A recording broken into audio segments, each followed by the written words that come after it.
I'm just a good-for-nothing thug, but I fell in love with the class's good girl. She likes the bright and diligent Sunny boy.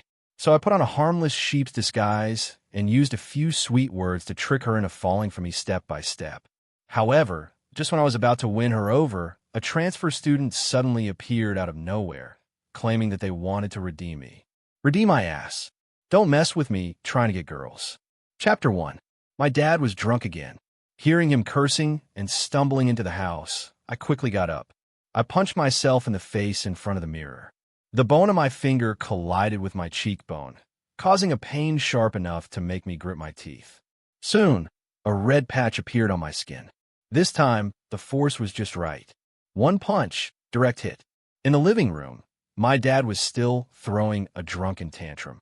I locked the door and went to sleep peacefully, despite his occasional kicks at the door and the cursing and crashing noises of things being thrown around. The next morning, when I woke up, there was a bruise on my cheekbone. I stood in front of the mirror for a while, carefully inspecting my wound, confirming that no matter which angle I looked at it from, my baseball cap would perfectly hide the bruise. After that, I grabbed my school bag and rushed out the door. It was 6:30 a.m., just in time to bump into Willow, who was coming out from across the street. The autumn had just begun, and the girl had already put on her autumn jacket, holding a warm breakfast milk in her hand, drinking it with her cheeks puffing up. The morning sunlight shone through the dew and reflected on her fair, translucent cheeks, casting a faint glow. My heart involuntarily skipped a beat.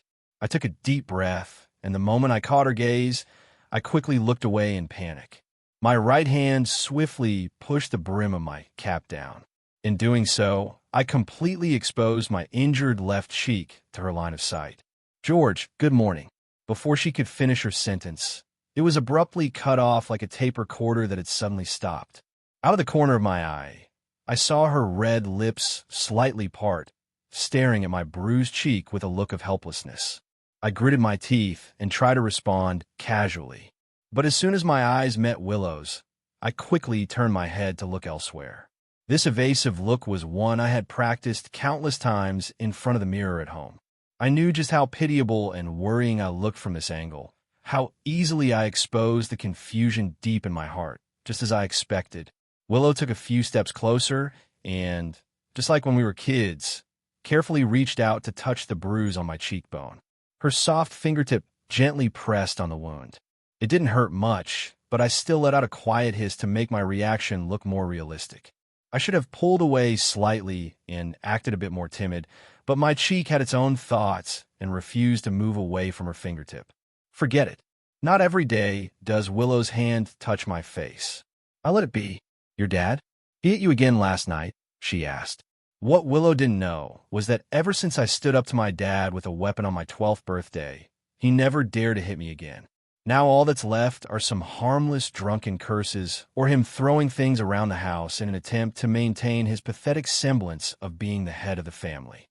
It was from that moment I clearly realized that in an environment where you have no one to rely on, only your own strength and cruelty can make the abuser fear you.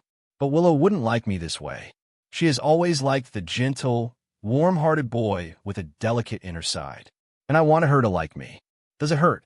Her sweet voice lost the initial sleepiness and instead carried a hint of pity. I didn't answer directly. I just smiled bitterly, tugging at the corners of my mouth, and brought up another topic. I said, "There's only 1 year left until the college entrance exam." Then Willow fell silent. Chapter 2. I know, at this moment, the kind-hearted girl with a strong sense of empathy was once again naively doing reading comprehension. She would think, in 1 more year, I will be completely free from my dad's financial dependency, escaping his grasp. She would think, in 1 more year, I will embrace a brand new, vibrant life that belongs to me. But what she won't think about is that I am silently calculating how to get her to spend another year by my side, and even have designs on her college years. Willow is always like this, so soft-hearted, so worryingly easy to trust. As vile as I am, facing the purest and most sincere kindness from this girl, I didn't hesitate to take advantage of it. So, I heard myself intentionally lower my voice, asking her with the most disheartened tone, half pleading and half guiding. "Willow, let's take the same university entrance exam together. Let me follow your footsteps, step by step, climbing out of the mud of my past, at least until you find someone you truly like. I selfishly want to temporarily occupy the spot as your companion, learning to be the type of person you like, increasing my chances of winning your affection bit by bit." The heavy clouds were blown away by the wind, and golden sunlight spilled onto the path ahead of us amidst the shouting from the street vendor selling breakfast. The soft and gentle sound of Willow's voice was intermittently swallowed up, but I still clearly caught the shape of her lips as she spoke. She said, "Then you'll have to work hard to keep up with me." The girl I like agreed to my college entrance exam pact.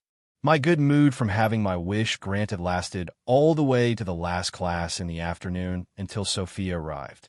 I didn't know the new transfer student, but she looked like she was completely here for me. The moment her foot stepped into the classroom, Sophia's gaze seemed to activate like radar, locking right onto me. Her eyes gleamed with a determined light. Before the homeroom teacher could even arrange her seat, she spoke up herself. "Teacher, isn't there an empty seat next to the boy by the window in the last row? I'll sit there for now." She was talking about the seat next to me. I paused in my writing and lazily looked up. For the first time, I really looked at this transfer student who had made me uncomfortable since the moment she appeared. When she saw me looking, Sophia gave me a bright and sweet smile. Her eyes, sparkling with water, curved up. The sunset pouring in from the door was the perfect filter, lighting up the classroom, which had seemed dull from the tedious math problems. Along with her smile, my heart sped up uncontrollably. But clearly, besides feeling confused, all I could feel towards Sophia was an inexplicable sense of annoyance. And from that moment on, everything started to feel off. The usually rigid and traditional homeroom teacher, who valued the distance between boys and girls, uncharacteristically agreed to Sophia's suggestion of sitting at my desk. Makoto, who was sitting in the front row and only cared about studying, actually turned around and started teasing me. His mocking gaze shifted back and forth between me and Sophia. His expression so lively it made it seem like there was some unspoken ambiguous relationship between me and this transfer student whom I'd only just met. I glanced at Willow in the middle of the front row. I don't know if it was just my imagination, but it seemed like Willow had suddenly been draped with a thin gray veil. She looked so much dimmer before I could observe her more closely. Sophia, who had already gotten the homeroom teacher's approval, walked over to my desk, blocking my entire view of Willow. She said, "New desk partner, please take care of me from now on." The girl playfully lifted the tone at the end. Chapter 3. Take care of you, my ass. Just as she was about to sit down after pulling out her chair, I suddenly stood up without hesitation. I lifted my desk and walked toward the front row of the classroom. As I walked, I explained to the teacher, who was still standing at the podium, "Teacher, I feel like my focus has been off recently, so I like to sit next to the teacher's desk and have the teachers help supervise my studies. Something's off. Everything and everyone feels wrong." Before I could figure out what was going on, I had to stay close to Willow to feel at ease. After sitting on my desk and chair, I turned to face the girl behind me, asking gently, "Will I be blocking your view of the blackboard?" Willow seemed lost in thought, blinking vacantly. Her long, curled eyelashes fluttered like feathers, stirring my heart. The calm lake of my heart rippled with waves. Yes, this is the real feeling of falling for someone. That sudden quickening of my heartbeat earlier? Maybe it was just some after effects from staying up late the other day. When I looked at Willow again, the gray veil I had thought I saw earlier had completely disappeared. Maybe I had really just imagined it.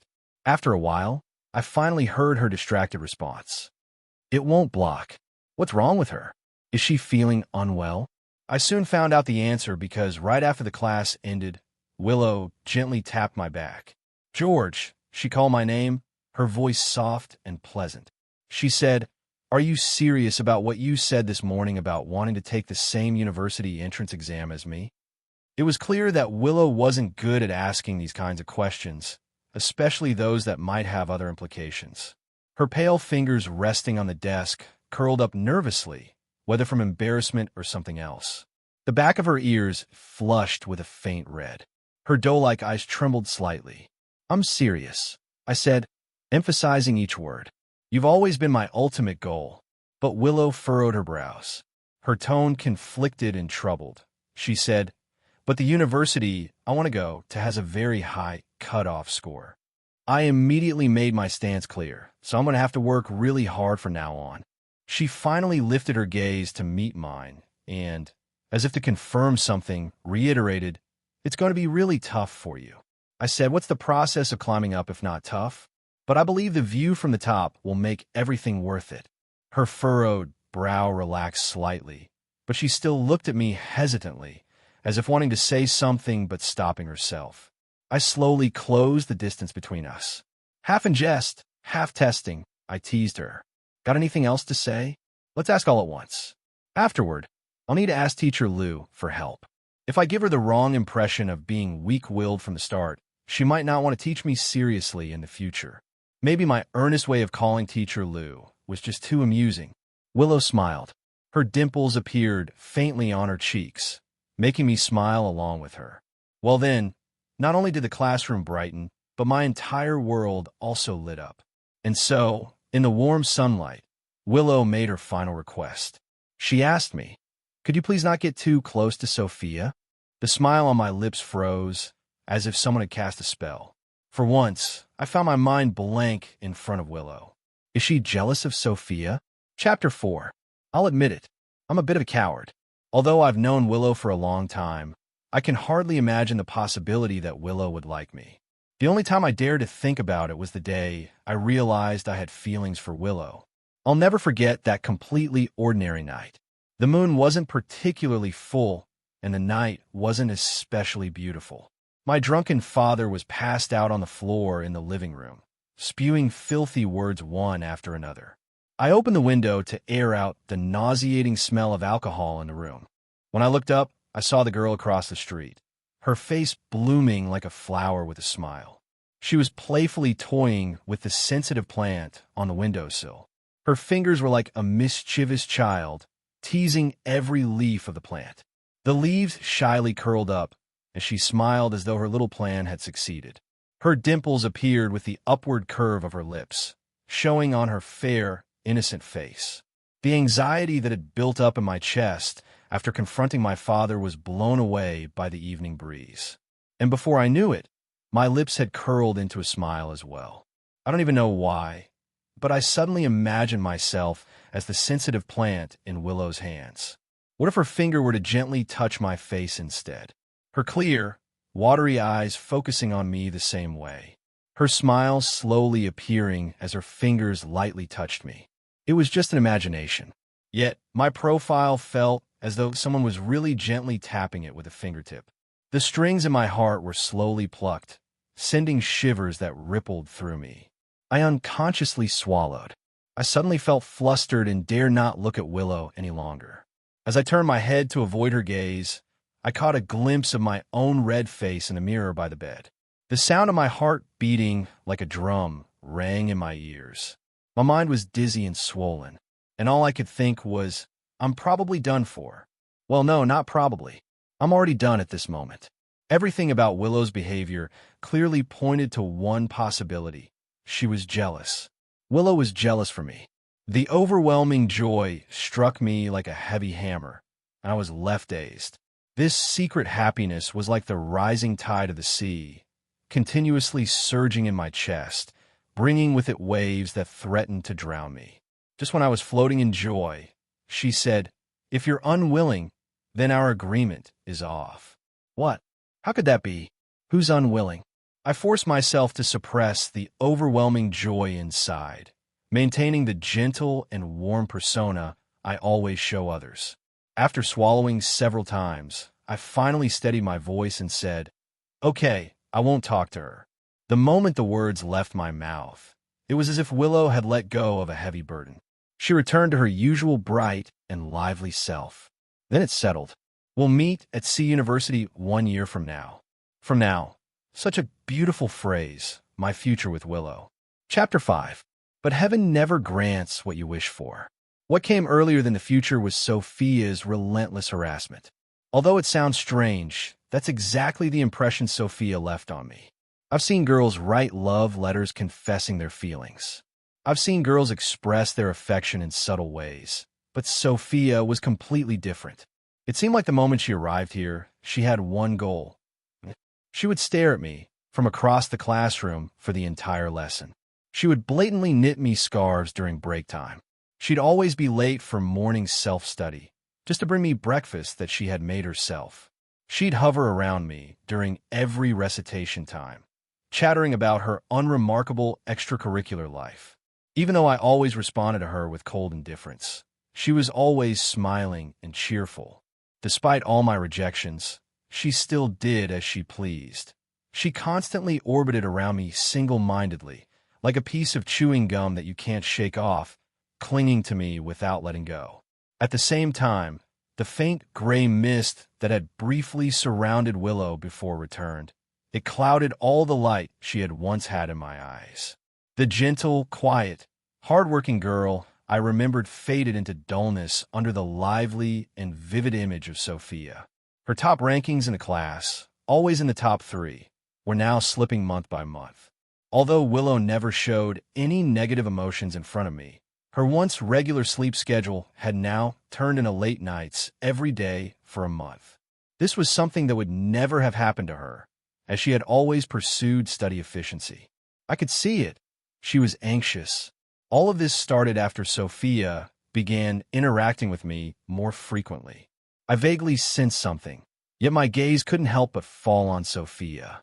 That lively and passionate energy she had was becoming more and more captivating as we spent more time together. Perhaps people are easily touched by a girl whose heart and eyes are entirely on them. When Sophia once again gazed at me with her bright, sparkling eyes, I wavered in my promise to Willow for the first time. So, during the evening's self-study session, under Willow's disappointed and complicated gaze, I turned my back and skipped class, taking Sophia to the mountain to race. Before leaving, Willow grabbed my sleeve and, with a defiant tilt of her head, asked, "Are you sure you want to skip school with Sophia?" I couldn't bring myself to meet her questioning gaze. I simply handed her back the special workbook she had made for me. That was my entire answer to her. Chapter 6, The Mountain Road at Night, where speed and passion collided to create the dazzling fireworks of youth. The evening breeze rustled, making my open school jacket flutter freely. Even the most well-behaved people or things, once they break free from their restraints, can become wild. We reached the mountaintop, and the city's nightscape lay beneath us. Sophia spread her arms wide, fully embracing the howling mountain wind. After a while, she turned around and smiled at me, saying, "How about it? Isn't this life more exciting than being a bookworm and dying with your nose in the books?" In response to Sophia's question, I lazily curled the corner of my lips. The taste of freedom was indeed quite appealing. She said, "George, admit it. This is the real you. This is the life you should be living." I smiled as I watched Sophia walk toward me step by step. Her face still wore that familiar look of determination, one that had grown more self-satisfied since the day she transferred. She said, "You were always a wild creature of the mountains, so why suppress your true nature and disguise yourself as a harmless, gentle bird?" She continued, "What's the point of a boring, traditional girl like Willow? George, be with me. Willow only likes the version of you that you've pretended to be. Only I like the real original you. With me, you can always be yourself." Standing still, Sophia slowly rose onto her tiptoes. Her delicate, long neck stretched upward, showing a graceful line along her jaw. Then I grabbed her by the neck. I sneered, "A wild creature of the mountains. Huh? Well, that's one that bites." My fingers tightened little by little. In Sophia's fearful eyes, I hardened my voice and said, "You didn't listen to my kind advice. You kept interrupting my studies and my life over and over again. Sophia, I've never had much patience for others. If it weren't for not wanting Willow to see the other side of me, I would have acted against you the moment I heard you secretly encouraging classmates to isolate Willow. But the truth is, being polite and gentle doesn't work with you. If I don't show you what I can do, you'll never understand what boundaries and restraint really mean."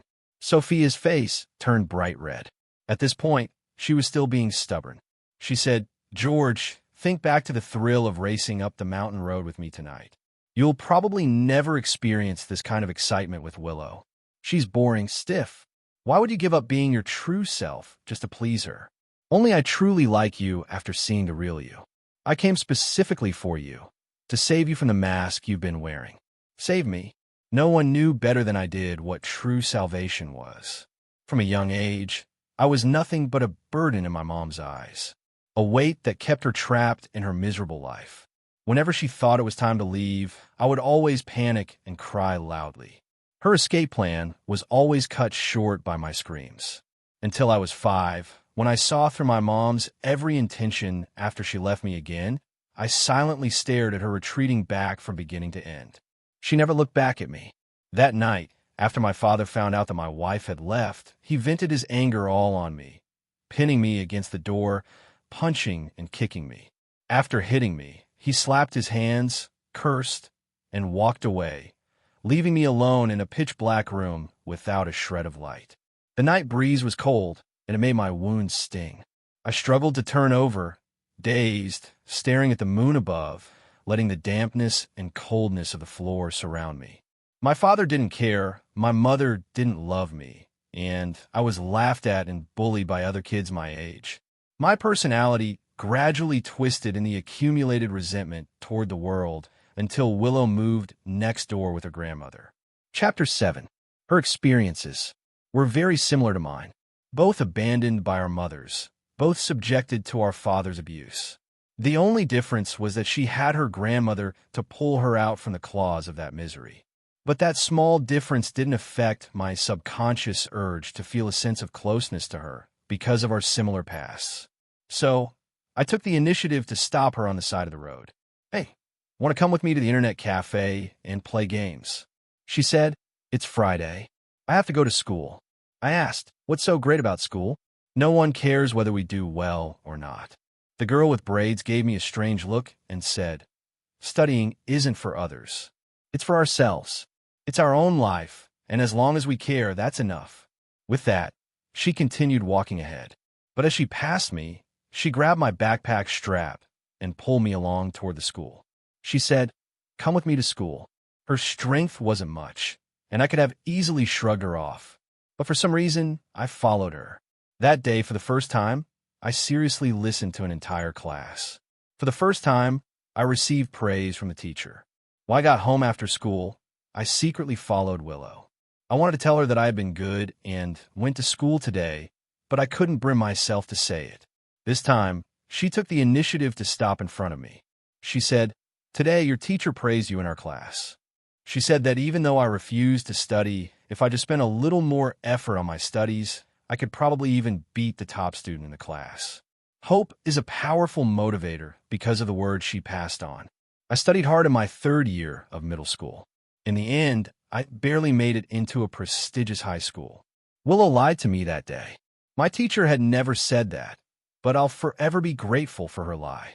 In the darkness, a girl opened a rusty iron gate and unselfishly shared the light she used to guide me. From then on, no matter how scorching the sun in the sky, it could never compete with the dim, warm light that shone in front of her. And what about Sophia? She indulged my bad temper, allowed my laziness to enjoy life, and encouraged me to waste my precious time. She called it salvation, but I already had a guiding light ahead of me. So, how could I be misled by the inconspicuous firefly by the roadside? Sophia wouldn't understand. If a wild beast of the mountains doesn't meet someone who can tame it, it will eventually let loose, hurt others, and flee in disgrace, only to die under the modern urban hunter's gun. I loosened my grip slightly. I straightened my arm and pushed her a full arm's length away, looking at her like she was an idiot. I still couldn't resist cursing. "Save your grandpa. I've already climbed out of the mud pit and gone after my little son. You're really full of yourself. The so-called excitement of youth that you talk about is just a waste of time to me. I have my life goals and pursuits. Those boring, dead studies you talk about are the path I chose to take. So don't project your narrow thinking onto me. Don't compare yourself, who's ignorant and lazy, with a diligent and hard-working Willow. To me, she will always be better than you. I'm warning you. Stay on your sunny path, and stop causing trouble on our narrow bridge. I said it as if to sever ties completely. But since I was willing to risk being misunderstood by Willow to pretend I was playing along with Sophia, and even skip class with her, it was impossible for me to just leave it at a verbal warning. Besides, I had something even more important I needed to figure out tonight. Chapter 8. I pulled out the hemp rope from my backpack and tied Sophia to a tree at the mountaintop. Ignoring her continuous pleas, I revved up the motorcycle and skillfully drifted away from the summit. But not long after, I quickly ditched the bike and ran back. I cautiously circled around the tree where Sophia was tied, keeping my distance with her hands bound behind her. Sophia twisted like a wriggling worm, struggling relentlessly. She muttered angrily to herself. Damn it, the sound of the motorcycle engine is gone. Has George really left me here alone on the mountaintop? Yet, there was no sign of the usual fear one would expect from an ordinary girl left alone in such a quiet, desolate place. Her dark eyes scanned the surroundings, and once she confirmed she was truly abandoned, Sophia stomped her foot in frustration, as if making up her mind. Suddenly, she gritted her teeth and said aloud, I've made up my mind. I'm going to tap into the power of the plot. George can handle the female lead, Halo. Fine, but I don't believe he can withstand the power of the plot pushing him. No matter what it costs, my first mission cannot fail. The female lead of this world can only be me. She really was strange, but it was too late for me to do anything about it. Almost immediately after Sophia finished speaking, an invisible force seemed to push me forward. My heart raced unexpectedly when I saw Sophia. It felt like my consciousness was floating above me as I saw myself showing the gentle expression I only reserved for Willow. Untangling her ropes and pulling her into my arms in the blind spot where my eyes couldn't see, Sophia's lips curled into a smug, self-satisfied smile. She leaned seductively against my shoulder, half complaining, half teasing. You're so bad. You hurt me when you grabbed me earlier, and now you've tied me up. My arm prickled with goosebumps, but even so, I couldn't help but gently comfort her. This strange behavior continued until I got home. At the doorstep, Willow was standing by the road, holding the workbook I had returned to her. The late autumn night had already started to carry a hint of winter's chill. Willow's small nose was red from the cold wind, yet she still stood outside waiting for me. As soon as she saw me from a distance, her eyes brightened noticeably. George, you're back. If this had been before tonight, I might have smiled at her sweet greeting, but now I replied, The tone of my voice sounded distant and indifferent. Willow was taken aback by my sudden cold response. She hesitated for a moment, then asked, What does what you wrote in the workbook mean? Fearing Willow might misunderstand, I had written a brief explanation on the front page of the workbook while Sophia was distracted, hastily jotting down, I'll explain everything when I get back, but things had taken a turn. I tried desperately to resist that invisible hand, but to no avail. It forced me into a mocking expression as I lightly smirked and said to Willow, You really believed it? I was just playing with you. The girl in front of me opened her mouth helplessly. There was something breaking and shattering in her watery eyes, piece by piece. Willow's lashes trembled as if realizing something. She looked at me, her voice trembling as she asked, George, are you going to break our promise? I answered, Yes, I don't want my only youth to be wasted on boring studies. I heard myself answer without hesitation. Willow didn't say anything else, her expression turning cold as she nodded. Okay, I understand. I should have believed that dream. Leaving those last words, she turned and left, the workbook in her hands flying into the air and landing perfectly in the trash can. My heart ached with a sharp pain, but the next moment, the emotion quickly faded. Only too cold. Emotionless monologues echoed in my mind. Willow hates people who break promises. She's going to hate me so much. Chapter 9. After that night, Willow and I became complete strangers. Even when we crossed paths, we never exchanged a single glance. In contrast, the more time passed, the closer Sophia and I became. We were inseparable, provoked by my rebuttal the day before. Sophia became even more determined to prove the correctness of her beliefs. She stubbornly thought that forcing me to return to my ruthless, rebellious, and unrestrained self was the greatest redemption for me. Determined to walk the path no matter the consequences, she said, "No one doesn't long for the freedom to live their own life. If someone does, it's because they've never experienced the taste of a fearless, colorful youth. By then, you'll probably regret not meeting me earlier." She said it with absolute certainty.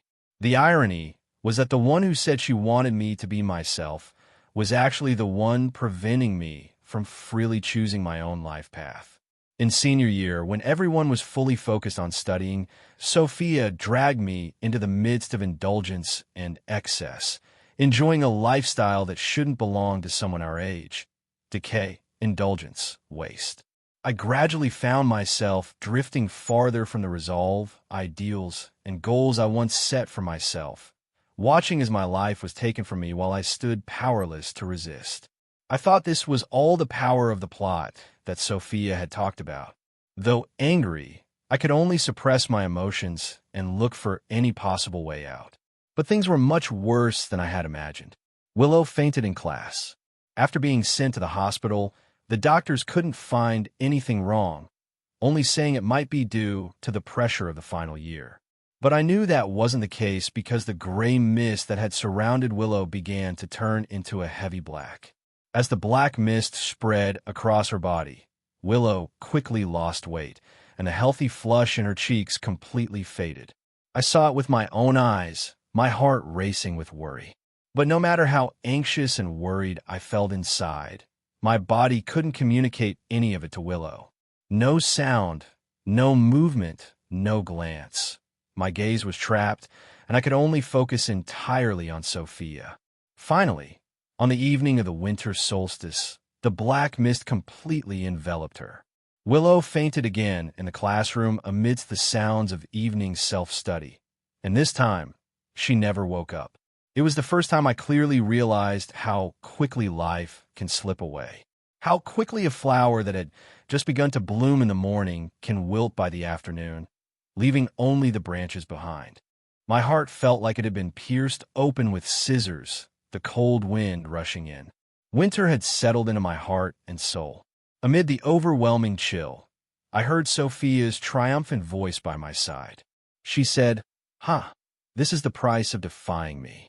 I was wrong.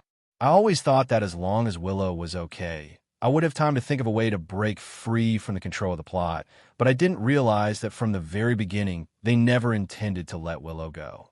If that's the case, then no one will get away unscathed. Chapter 10. Through the information Sophia inadvertently revealed during our interactions, I roughly figured out the strange things about her. She was an outsider in this world. She came with the task of targeting me, her goal being to replace Willow and be with me. But the world has its own stabilizing system and doesn't allow an unknown person to just appear out of nowhere. So once it's determined who the outsider is, they will be erased. Clearly, Sophia used some kind of cheat to avoid being erased by the world. She replaced Willow and stayed in this world, and that meant her mission was one step closer to success.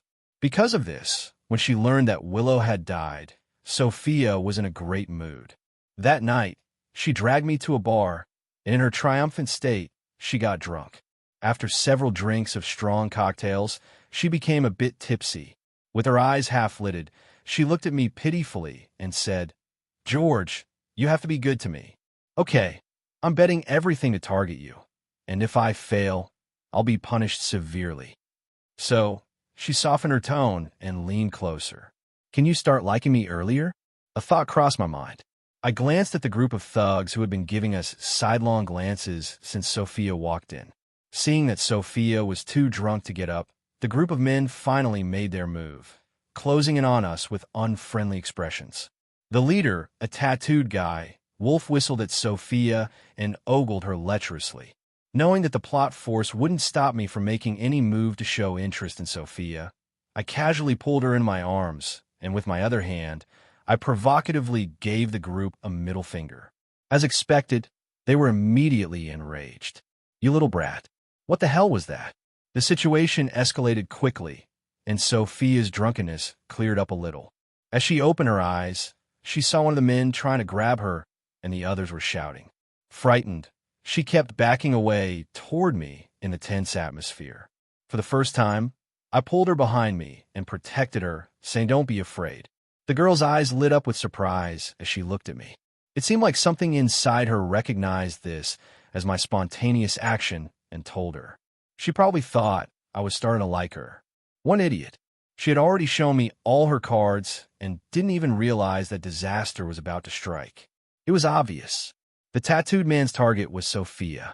Seeing her behind me, he charged toward us to grab her. Seizing the moment, I grabbed an empty bottle nearby, smashed it, and struck him on the head with all my strength. The anger was instantly ignited. The man who had pulled out the knife I had briefly seen when he entered immediately stabbed at me without a second thought. I gripped Sophia with one hand, not letting her move from behind me, because only this way could I ensure that my body would fully take the brunt of the blade. The white blade pierced my abdomen and was quickly pulled out. Fueled by alcohol, the men relentlessly stabbed at me again and again. The dance hall erupted in continuous screams. As my life was about to end, the plot force finally ceased to affect me. I endured the excruciating pain and slowly turned to face the girl's panicked, helpless eyes. Lifting the corner of my lips in a slow, faint smile, I said, "Target eliminated. Mission failed. Sophia, enjoy the punishment for your failed mission." What answered me was Sophia's piercing scream. No, but you don't get to refuse. I paid with my life so you could face the cruelest punishment with no happy ending. But it's too bad I couldn't bring back the future that Willow and I should have had. I've never even held the girl I've been longing for. Chapter 11. The air in my chest was almost gone, and the suffocating fear surged over my head like a tidal wave. The next second, I suddenly sat up, gasping for breath, but I was met with Sophia's resentful gaze on the desk in front of me. Turning my head, I saw my own bruised cheekbone reflected on the smooth, newly cleaned glass window. I was back to the day Sophia transferred to the school. In an instant, my eyes eagerly searched for Willow's figure. She was sitting in the front row, head lowered, writing quickly. She was probably doing math problems, and a faint blush colored her smooth cheeks. I stared at her almost greedily. But then, in the next second, I froze behind Willow, where she couldn't see. A streak of gray mist silently covered her again. As long as Sophia exists, Willow's life will always be in danger. Thinking of the scene where Willow's pale face was carried out of the classroom, I silently made up my mind. I pulled my gaze away and looked back at Sophia, who was now no longer smiling at me. Instead, a chilling coldness and obsession replaced the smile. Perfect. Let's see who will survive this. But before that, I kicked the chair in front of me, tapping Makoto on the shoulder. "Hey, class rep, don't you have an instant camera at school?" "Yeah, it's in my drawer. Do you need it?" I said. "After class, could you take a picture of me and Willow?" he replied. "Sure." Surprisingly, Willow didn't ask any more questions about taking the photo. At the door of the classroom, I stood next to her. As the camera was about to click, I quickly raised my hand and gently placed it on Willow's shoulder, just like holding her. Maybe when the mountains are high and the water is deep, I won't be able to be with you. "Hey, there's only one photo paper left. Who should keep this photo?" Makoto asked. I took a quick glance at the photo with the retro filter. The two of us smiled a little awkwardly at the camera. At first glance, it even gave off a vibe of a young couple in a high school drama. "Kind of perfect." "Really," I said, "just keep it. You're the one who'll take care of it. I'm a rough guy. I'll probably lose it soon anyway." I handed the photo to Willow. Willow has a special album at home. She's sentimental and often takes it out to flip through. If it's with her, I can at least have my face seen again in the future. She said, "Okay, I'll keep it here." She took the photo and looked down at it, not sure what she was thinking. Downstairs, Sophia, who was a day student, had already reached the school gate without looking at Willow any longer. I quickly turned and caught up with her, speechless. Why was Sophia's cheat still following her, bringing it all back? Once the plot force was used again, I was taken to her small house. It was clear how deep her hatred for me ran. She was so desperate to lock me up and make me experience the same kind of punishment that she had endured, planning to have me feel the hopelessness of being unable to survive or die. She said, "You think you're so impressive, so noble that you'll sacrifice me for your and Willow's love." Sophia asked, her face dark with anger, restricted by her cheat. I couldn't even argue back, she continued. I originally wanted to make you experience the pain I went through one by one, but she seemed to have thought of something, and her lips curled into a mocking smile. When I saw you, I changed my mind. You'd rather give up your life for Willow's revenge, right? Two people stood facing each other, blushing and not daring to look at one another. The atmosphere stayed frozen for a long time. I scratched my head and said, I feel like there's still some sort of physical restraint, like it wasn't completely undone. Is that the case? I asked, playing dumb. Finally, Willow looked up at me. Her gaze wasn't very friendly, though, but it felt good. It was Willow, alive and full of vitality. Still a bit awkward. I forced myself to look away from Willow's almost glued lips and brought up the main question. How did you know that a kiss could erase Sophia? Of course, I had to ask that at the wrong time again. Willow pursed her lips and said, I knew from a dream. I had a dream about Sophia in my past life, but back then, the dream only showed that you'd gradually give up on your studies under her temptation, and then we'd part ways after the summer following senior year. At first, I didn't completely believe it, but you know how things went. You were helpless, but in my eyes, it was like the dream came true until I died and came back. The dream was finally completed in full. The world we live in is a novel. You and I are, well, the main characters. Sophia is the book crosser trying to target you. The world's stabilizing mechanism isn't that advanced. It only judges who is a native based on your actions. So between me and Sophia, whoever you grow closer to will erase the other one. It turns out the ones who came back weren't just me and Sophia.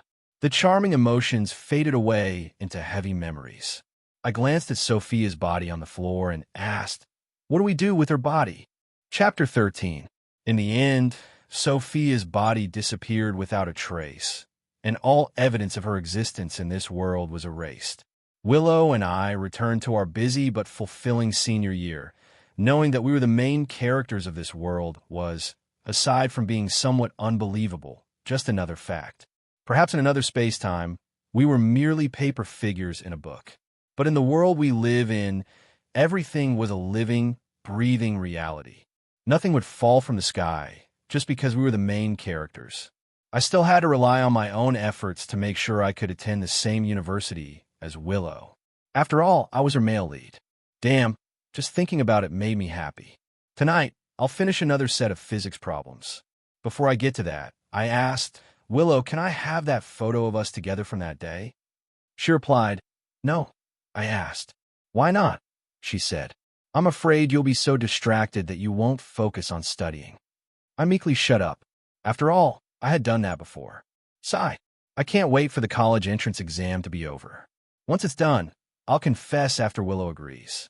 I'll have a way to shut her up next time something like this happens. Extra little skit. Later, on a day after getting together, George, not giving up, asked Willow for that photo again, thinking that once we were done with senior year, Willow would have no excuse to deny him. But unexpectedly, Willow replied, no. George asked, why not? She said, because you'll kiss my photo on the way, and that's a little embarrassing. George's ears turned red because he had done that back in junior high. He had kissed Willow's photo, and a classmate found out in a fit of embarrassment. He got angry. However, just when he was about to give up hope, Willow said, kissing a photo is embarrassing, but kissing me won't be. In the end, George became the one whose mouth was shut. The flag collapsed into a pile of ruins.